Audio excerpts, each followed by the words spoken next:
এই গরমের মধ্যে মাথায় কোনো চিন্তাই আনি না যে গর্জিয়াস ডিজাইনের কেক করব কিংবা যেইগুলা কেকের মধ্যে ঝামেলা সেগুলা করব। কাস্টমার যখন কোনো ডিজাইন আমাকে সিলেক্ট করে দেয় না, তখন আমি যত সিম্পল ডিজাইন করা যায় না কেন করি। একে তো ফ্যান ছাড়া কাজ করতে হবে, আর তার মধ্যে ডিজাইন দেওয়া হয়নি।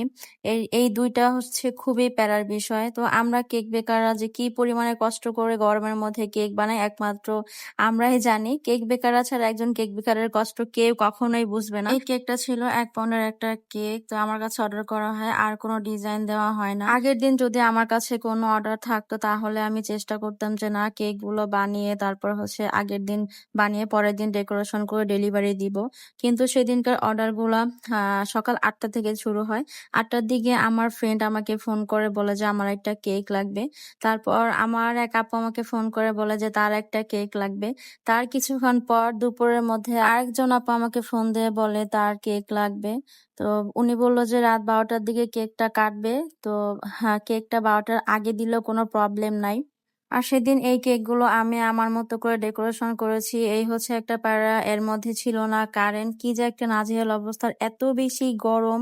এদিক দিয়ে ক্রিম আমি বাহিরে মোটেও রাখতে পারছিলাম না, বারবার ফ্রিজে ঢুকাচ্ছি। আর কারেন্ট তো ছিলই না যে ক্রিমগুলো একটু ঠান্ডা হবে। ঠান্ডা অবস্থায় থাকলে ক্রিমটা গলতে কিন্তু টাইম লাগে। আর এই কেকটা ছিল অনেক তাড়াতাড়ি ডেলিভারি করতে হবে। যখন আমি কেকের ক্রাম পুডিং করে ফ্রিজে রেখেছিলাম তখনই বলে আপু যে না, কেকটা তাড়াতাড়ি দেওয়ার জন্য। আমি যে কি একটা অবস্থার মধ্যে পড়েছিলাম। তো বললো যে কোনো রকম একটা ডেকোরেশন করে দিলে হবে, যেহেতু কেকটা খাওয়ার জন্য ছিল। কিন্তু আমি আমার ইচ্ছা ছিল এই ডিজাইনটা আমি করব। অনেকদিন আগে থেকে আমি ডিজাইনটা আমার ফোনে হচ্ছে রেখেছিলাম। তো ভাবলাম যেহেতু একদম সিম্পলের মধ্যে কেকটা কিন্তু অনেক বেশি সুন্দর। এত তাড়াহুড়ার মধ্যে কেকটা বানিয়েছিলাম যে আমি ভালো মতো একটা সুন্দর করে ছবিও তুলতে পারিনি। অনেক তাড়াহুড়ো করে, আর 10 মিনিটের জন্য আমি কেকটা ফ্রিজে রাখতে পারিনি। কেক নেওয়ার পর আমি বলেছিলাম অবশ্যই 2-3 ঘন্টা ফ্রিজে রেখে তারপর কেকটা খেতে হবে। আর যেহেতু গরম, এমনিতে কিন্তু কারেন্টও তেমন থাকছে না। ওই হিসাবে হচ্ছে ফ্রিজে এরকম ঠান্ডা থাকে না, এই জন্য আমি টাইমটা বাড়িয়ে দিয়েছিলাম।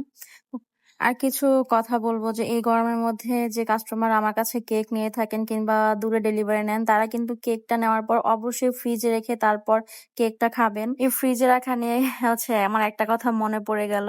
তো কিছু কাস্টমার আমাকে বলে যে আপু, আপনারা কেক বেকার, তো ক্রিম গলে যাবে না এরকম কেন কোনো কিছু করেন না? তো কিছু ইউজ করেন এরকম কিছু যাতে ক্রিমটা গলে না যায় অনেক গরমের মধ্যে। তো সেদিন আমার এক ফ্রেন্ড আমাকে ফোন দিয়ে বলে তার নাকি আমিনবাজার কেক লাগবে। তো তার হচ্ছে ভাসুরের মেয়ের জন্মদিনের জন্য। তো ভাইয়াই আমাকে ফোন দিয়ে অর্ডারটা দেয়। পরে ভাইয়াকে আমি বলি যে ভাইয়া, আমি এই গরমের মধ্যে রিস্ক নিয়ে কেক পাঠাতে পারবো না। তো বলে যে কি ক্রিম ইউজ করো যে ক্রিম গলে যাবে? আসলে এইটার যে আমি কি অ্যান্সার দিব খুঁজে পাচ্ছিলাম না। পরে বললাম না ভাইয়া, আমি এত রিস্ক নিয়ে পাঠাতে পারবো না। অনেক বেশি রিকোয়েস্ট করেছিল ভাইয়া আমাকে যে না, হচ্ছে কেকটা পাঠাও, কিছু হবে না, একটু রিস্ক নিয়ে পাঠাও।